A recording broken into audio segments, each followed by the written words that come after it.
It really stinks when your horse is injured or you otherwise have some sort of setback. But sometimes there's often more that we can do besides just stopping all progress and feeling sorry for ourselves. So in this episode, I'm going to talk about how I've handled it when my horses have been injured or have had setbacks or big obstacles come up. And hopefully this can help you and your horse. So here we go. Episode 32. What can you do? Hi, I'm Karen Rohlf, and welcome to Horse Training in Harmony. This podcast is about you making progress with your horse in a way that you both can love. It's about learning how to move and be in harmony. Because yes, you really can develop a horse to be both athletic and happy. When we show up as our best selves for our horses will show up for us. So let's get started. As I was outside today, hanging out with my horse, as I iced his leg, I thought, I really should do a blog about this because, horses, there's always something that's happening, right? We have our goals, we have our dreams, everything's going along great, and then they're a horse, so something happens. So it's a reality, and I've learned over a lifetime of being with horses that there really are things you can do, and I've also learned that sometimes these supposed setbacks have usually led to something positive, something valuable, or at least enjoyable, and has come out of this. And so now, of course, whenever my horse is injured or something, there's that sinking feeling. I get that too. But then it usually switches. And I look for what I can do. I look for what an action I can take, no matter how small, no matter how seemingly nothing it is, and no matter how far away it might seem from your actual goals. And if you can adjust your expectations in that moment and remember to ask yourself, what can I do? It can really change so much, not just about how we feel about this unfortunate thing that happened, but really, truly something amazing could come out of it. So now I wrote a blog a while ago called Expanded by Limits.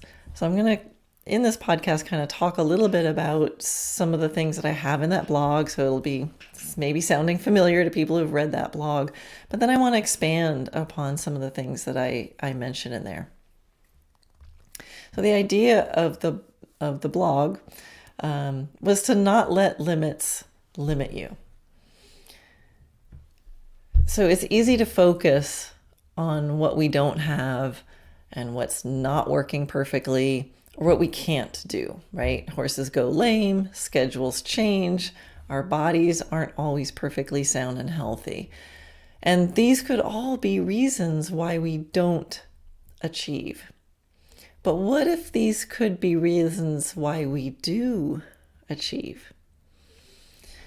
There's many people who are unsuccessful even with all the right circumstances, right? And there's also people who seem to have 3 strikes against them all the time, but they still end up making amazing progress. So how can that be? And I think that people that make progress don't always have everything going perfectly for them, but they know how to stay focused on their real goals or their real principles or the heart of what they're trying to do, no matter what. And they possess an attitude that every circumstance is a stepping stone and a piece of the puzzle. People who make progress no matter what likely have mastered the art of focusing on what they can do instead of what they can't. Because in the end, it's not what you have, it's what you do with it that makes all the difference. So in my own experience, there have been many, many times when there was a limitation that actually expanded me. In these moments, I learned something or I had to figure something out in a new way that ended up serving me for years to come and in future situations.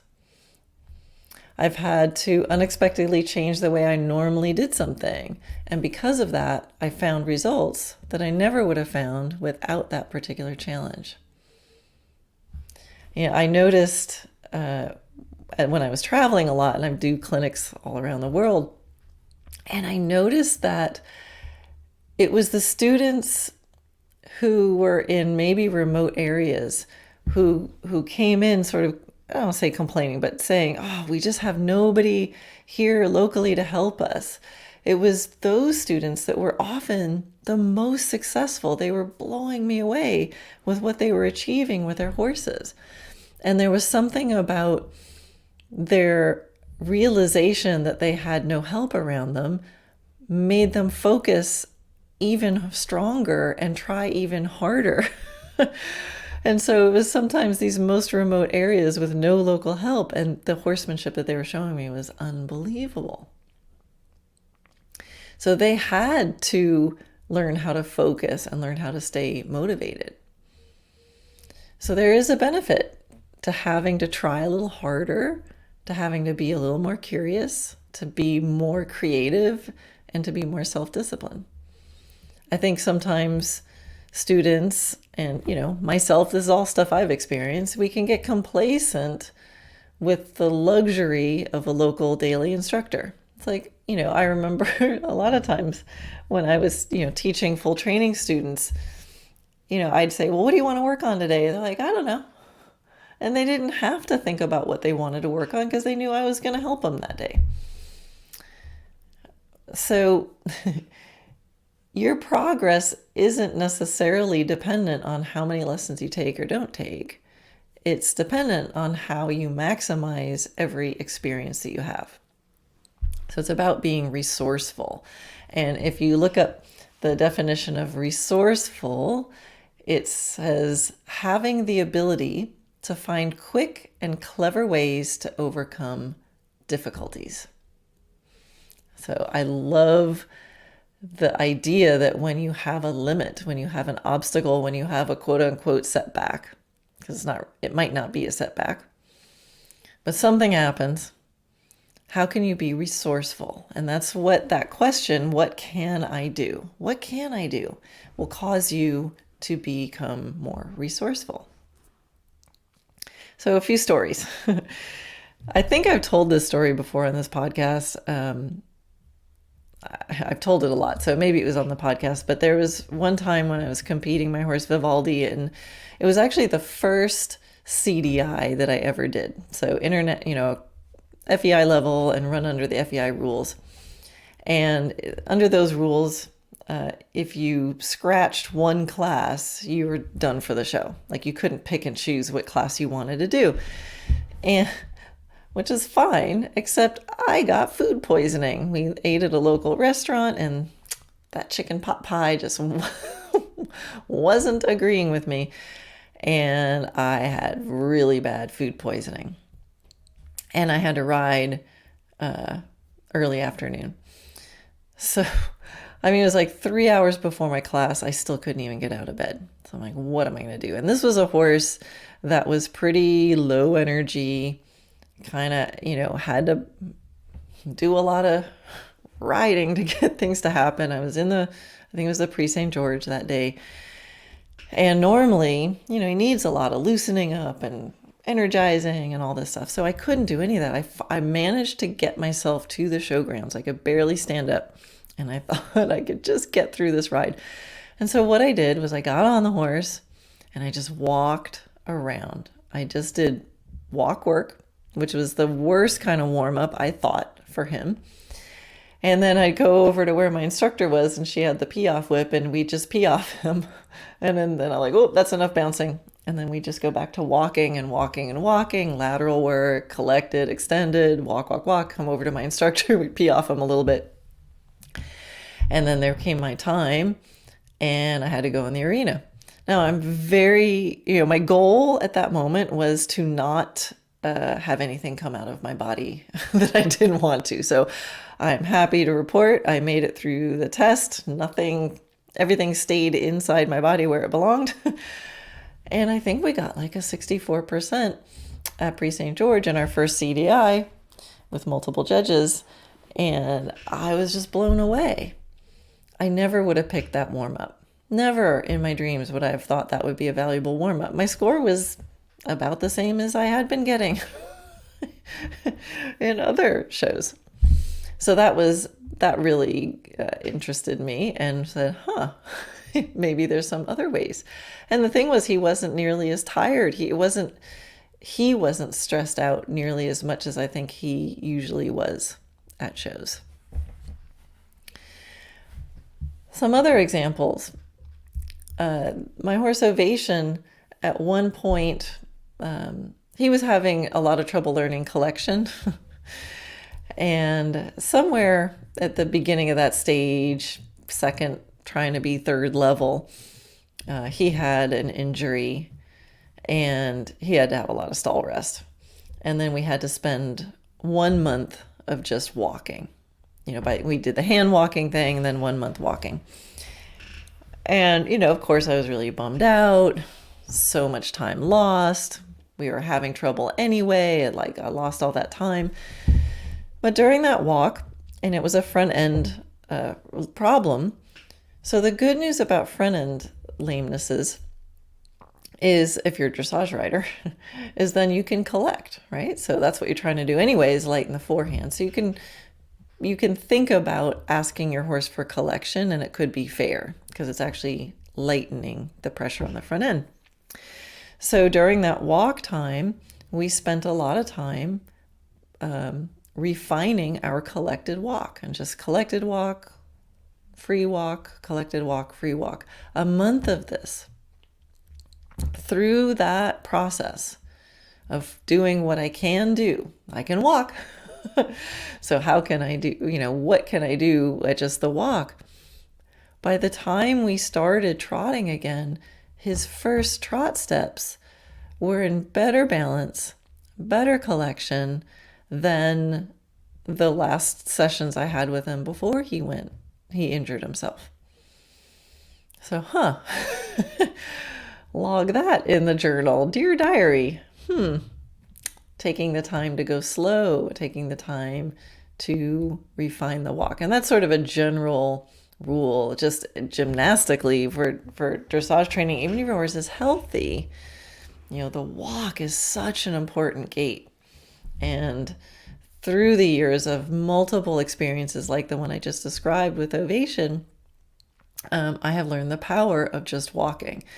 It can be seemingly a little bit boring until you start realizing the absolutely amazing benefits of it.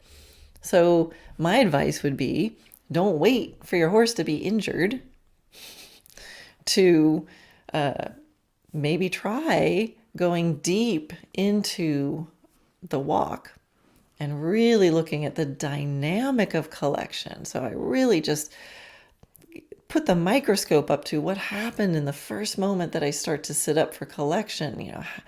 Is he straight? What does my contact feel like? I mean, what else did I have to do?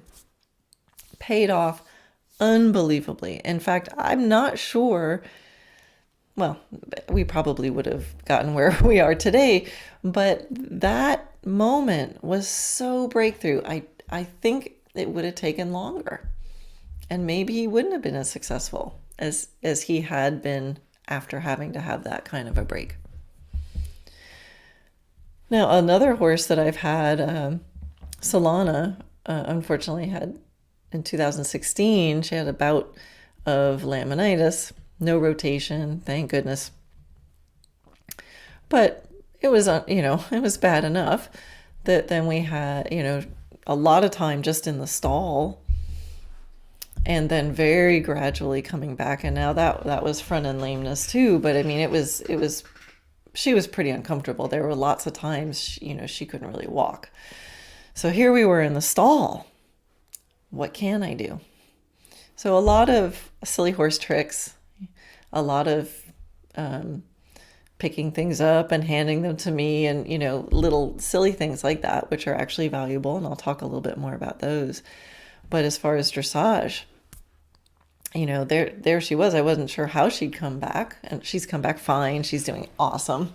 It's been 5 years now, almost 5 years. But what we could do was posture. So standing still, and again, this was laminitis was the front end, so I could, without guilt, I could ask her to do things, bringing weight on her hind end. So we did a lot of just standing in the stall, with contact, bitless, or sometimes I put the bridle on and I just practiced picking up the reins and really playing with her posture, and in a way that I could shape her neck. I can just play, I can touch, I can add a little bit of almost massage or body work in as I'm playing with the connection and the contact, and asking her hind feet to come underneath her and be square. And we spent a lot of time playing with that, and she actually quite enjoyed it.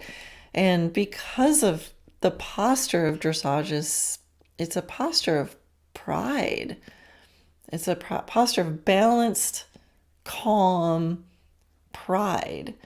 And, she would start nickering, and she would get so, I'd say, you were posing for the statue in front of the castle. And we just play with that over and over again. I'd let her hang out, and then I'd stand next to her and adopt the posture and pick up the contact. And we could, I could refine it. I could put my hands on her. I could feel where there are areas of tension and play with it. And then as she was able to move, I had a stall. It was like a double-sized stall. So it was like, I don't know, maybe 24 feet long and, 11 feet wide. Well, that's enough room to do some strides of shoulder in, or even halting in a shoulder in, halting and a haunches in. Even at the halt, changing from shoulder in to haunches in, or renvers, or, changing all those and then bringing it forward. And we got really good walk pirouettes in hand during that time period. And again, as she got better and we started to be able to go move around, and then I started riding her, at the moment that I got on her and we had our first rides, she felt better than the last ride before laminitis. And once again, I go, Karen, why did I wait till she had laminitis to do that? It's really hard to do those kind of exercises when your horse is like, can trot and go around. So here's the thing. You can add those kind of exercises in among all your other training exercises. So now we have days where we literally just go up and down the barn aisle and we practice those kinds of exercises. So in the spirit of this, the topic of this podcast, when there's, big stuff, things like laminitis, that could be, it can be really depressing. And I won't kid you, I had my share of, the heart sinking and, oh my gosh, what if that was the last time I could ride her? What if she rotates? It's pretty critical in those moments when those things are happening and you don't know how they're going to go at first. And the disappointments. But if you can, let yourself feel that it's real, don't try to hide it. Yeah, I'm gonna slump on the couch and be bummed. Of course. And then ask yourself the question, what can you do? And there's other stories with that. An earlier podcast where I talk about my horse Atomic, with his colic surgery. Now there was times with that, there was not much I could do except just lay there with his head in my lap. So do that. There's been other times, when a horse is sick or unwell and they can't really move or do much of anything. If your horse has a fever, I wouldn't say do posture exercises, Sometimes you just have to be there with them. And I think it's important to be there with them with that feeling of gratitude and feeling of love, and not, oh man, I paid a lot of money for you and now you're sick, Those those thoughts come in. But I can remember lots of times of just sitting out in the good grass with a horse while I play words with friends. And my horse just grazes next to me. And I'm grateful I can do that. There's always something you can do. There's massage. You can massage your horse, body work. What a great time to get your hands on your horse, the healing power of that, whether you're trained in it or not. Or take an online course or have somebody help you with that. Make it up. Just put your hands on your horse and feel what you feel. Send love. You can do that. Now, with other injuries such as hind end lameness, so I've talked a lot of examples about, okay, there's something going wrong in the front end, so you can do collection. But what about if your horse has a hind end injury and you can't go to collection? You actually have to be really careful not to overweight the hind end. There's a favorite exercise that I do called moving massage. This is great for all horses. It's pretty transformative. But if you are allowed to hand walk your horse, then you can think of, well, what can I do with this walk? I'm just hand walking my horse, but it's going to be healthier for them and less strain even on their hind end if they're as loose and supple and relaxed and flowing as they walk. So moving massage is something, there's a video in the video classroom. If you go in my video classroom, you can look up moving massage in the video labels, and there's a bunch of videos on that.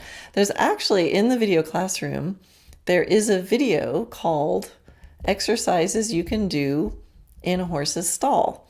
And it's, I actually am with Solana in that video, the one who had laminitis. And she and I demonstrate the exact exercises we did in the stall. So I think that could be a really fun one to go look at. There's also silly tricks videos or things. If you have a horse, you can't really do anything except just silly horse tricks. There's some videos there. Where was I? Oh, I lost my train. Oh, moving massage. I'm back. Don't you love it when you have a thought and you're like, there it goes? Well, I caught it. So moving massage is really cool. So you can watch those videos and learn more about how to do it. But the idea is that as the horse moves, you just feel them. And I think this is the hardest part of moving massage for the person is there's not a goal beyond, I want you to feel relaxed and as yummy as you can feel. And our job as the person is just to feel what we feel. And if we think we feel an area of tension, so that could be the quality of the muscle under our hand, or our horse tells us, because when we touch there, they're like, hey, so you just feel what you feel. And I think I'm going to have to do a whole podcast on this. So there's videos in the classroom about this. So you can go look if you want to know more. But you feel what you feel, and if you feel an area that you think might have some tension in it, you just allow the energy to flow through it while you're thinking the thought, I love you. You don't need to hold that tension, or let it go. If it was a person, you would probably say, take a deep breath and breathe through my hand, or something like that. So whatever the horse message is for this, just like let it go. It's not a trigger point manipulation. There's no thing wrong with them. It's just like, hey, here's a place that you could have more love sent in. Here's a place that could feel even warmer, yummier, flowier. I want you to feel better. So it's really, for me, it's an exercise in emptying myself, just feeling and connecting my horse, and the entire intention is that they feel as amazing as they can. And when you practice this, things will come up, because sometimes your touch bothers the horse for whatever reason. And sometimes you have to work on it at a distance. So you watch the videos and you'll learn more about it. But that's a really, what can you do? I can only hand walk my horse and I can't do any collected because it's a hind end lameness. Well, what can you do? Let the horse go for the stretchiest, most relaxed, free walk full of love that they can while they go to the good grass and be yummy and eat that. Other things you can do if you can't do much. What about bridling and saddling? There's so many horses that have bridling and saddling issues, and something I tell people all the time is practice bridling and saddling disconnected from actually riding them. And so when they're laid up, that's a great time to do it. You put the bridle on, take it off, put it on, take it off, leave them, give them a cookie, put the saddle, get the saddle near the stall, go through the steps. Anytime there's tension, stay at that threshold, counter condition it, figure out why right then did they not like that? And it's not just about the saddling and bridling, but it's about being with your horse on that level, concerned about their well-being, about whatever it is that you're doing, and taking that time to go so deep into it that not only do they become better at the bridling or saddling or picking their feet out or whatever it is, but that shift in your mind of going, I care about this and I want this to go easier.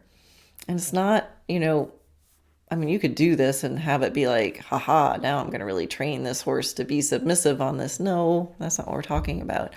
But being with your horse at that level of partnership to say, I'm so sorry you're hurt right now, but guess what? I'm still here with you. And this is a great time for me to go deeper and make sure I heal all those places in our relationship where maybe you've been a little bit uncomfortable and I've kind of glossed it over and got onto the fun stuff like riding.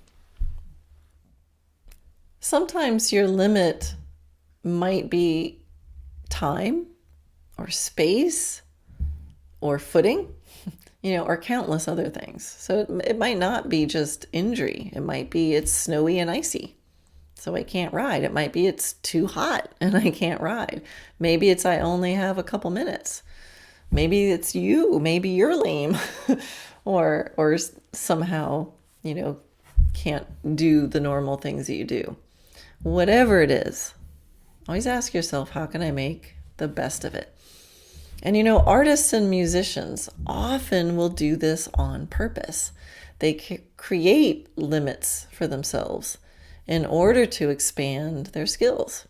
So I remember, I've done a lot of artwork and took a lot of art classes. And that's a really normal exercise, paint this still life upside down, paint, draw this landscape, but you're only allowed to use cross hatching or stippling or one color or whatever it is.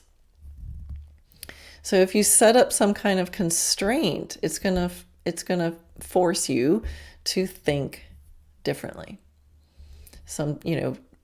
Create this piece of artwork and you're only allowed to use found objects in your immediate area, or take an amazing photograph, but you have to take a picture of something that's within a arm's reach of you right now.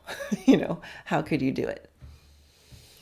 So sometimes it's fun, again, to not do this only when your horses are sick or lame, but impose limits on yourself on purpose. Plan it. I think the the universe will make sure you learn the lessons that you need to learn. You can do it the hard way or the easy way. So, life happens, stuff happens. It's not that you're causing it to happen. But every time this happens, every time, like now when I'm out icing my horse's leg and I'm doing actually kind of fun stuff with him, I think to myself, why wasn't I doing this before? I knew I wanted to do it, but I just never took the time. So with Ovation, right now, as I'm icing his leg, he got ran around in the paddock. Teo kind of chased him rather aggressively. And he didn't pull any tendons or damage any tendons or ligaments, but it's kind of inflamed right now. So I'm icing him. And we are trying to tell the difference between a circle and a square. So I'm having him, I painted a circle and a square on a piece of plywood, and he has to touch the one that I say with his nose. Hey, that's kind of fun. It's really a learning experience for me of how to teach that. He seems to be picking it up quite quickly. I'm also playing around with his posture with his neck. He doesn't have a naturally easy neck to ride and have him be through and uphill and really lift through his thoracic sling. So we are spending a lot of time at the halt just shaping and playing with his neck posture. And we're actually having a good time with it. He's getting really good at learning the cue for licking my face. Those are things I can do. So think of on a regular basis, think of how can you impose limits on yourself for fun. I mean, we do this riding without stirrups. There's a classic one. Can you do a whole ride using only corners and straight lines? No circles. Can you ride with one hand? What can you do if you only had 15 minutes to ride? I regularly set timers for myself. Sometimes it's just so I have awareness of the time, but sometimes I have a lot to do and a short amount of time to do it. And I set a timer and I go, okay, my goal is in 23 minutes to have a nice session that feels like I achieved my goal or theme for the day, whatever it might be. So you can impose limits on yourself just for fun. And I think it's a really great practice. And then if you're practicing imposing limits on yourself, then when a limit is imposed upon you, you can take 2 seconds to pout and then go, okay, well, what can I do with this? And there's an analogy that we can make to actual just dressage gymnastics. So if you think about it, about limitation and how that actually can expand you, think of the power that comes from collection, right? The power and, where do extensions come from? They come from collection. They come from us taking something big and making it a little smaller for a moment, so something big can come out, bigger still can come out of it. So that's how I see a limit that's imposed on me. I think there's a lot of power in there, and I've personally experienced that. So what is something powerful you can get out of it? What's something big you can learn from it? And when you start getting really into this whole limitation thing, there's one word of caution, because there's a difference between welcoming a limitation with a curiosity and an excitement about what you might now figure out, and enjoying limitations so that you have an excuse why you're not succeeding. And I remember the first time I did a running race. I think it was a 10K. 15, maybe it was I forget what it was. Something not that hard. And I was there with a friend of mine, and we're walking up to the start line, and he said to me, he's like, now as you walk through the crowd, listen for the excuses. And I was like, that's interesting. And sure enough, as I walked through the crowd, there were lots of people saying things like, yeah, I've been sick all week. I didn't think I'd come, but I thought I'd do it. Or, yeah, I really didn't have time to train this month. I got real busy at work. Or, yeah, I forgot the right sneaker, running shoes, so these aren't really comfortable. It was really interesting. And so be careful that you don't and maybe notice this in others, that you don't focus on limitations as a way to preemptively explain why you're not succeeding, or even after the fact, to blame it on the limitation. I think, if you focus on the limitations in that way, you're just setting yourself up for not doing as well as you could. And it just means that you're getting a little too attached to the outcome, right? You want to be committed to your progress, but not attached. I know it's very Zen, but it's true. So when you hear people making excuses, it means they're too attached to the outcome. They're going to feel bad about themselves if they don't succeed to the point that they thought that they should. So yeah, that's a lot of pressure. And so you got to make up excuses to explain why you might not succeed. But it's sort of setting yourself up to not succeed, I think. And instead, just be committed. And then as life happens and stuff happens, all right, well, that happened. It's easy to find comfort in excuses. I think in a way it lets us off the hook. But if we practice this, we're practicing disempowerment, and that just kind of goes against my grain. I'm all about empowerment. So I think we need to take full responsibility for our experiences. So have a dream, set yourself up for success, and then embrace the challenges without hiding behind them. Stay curious, own your experience, and learn from everything.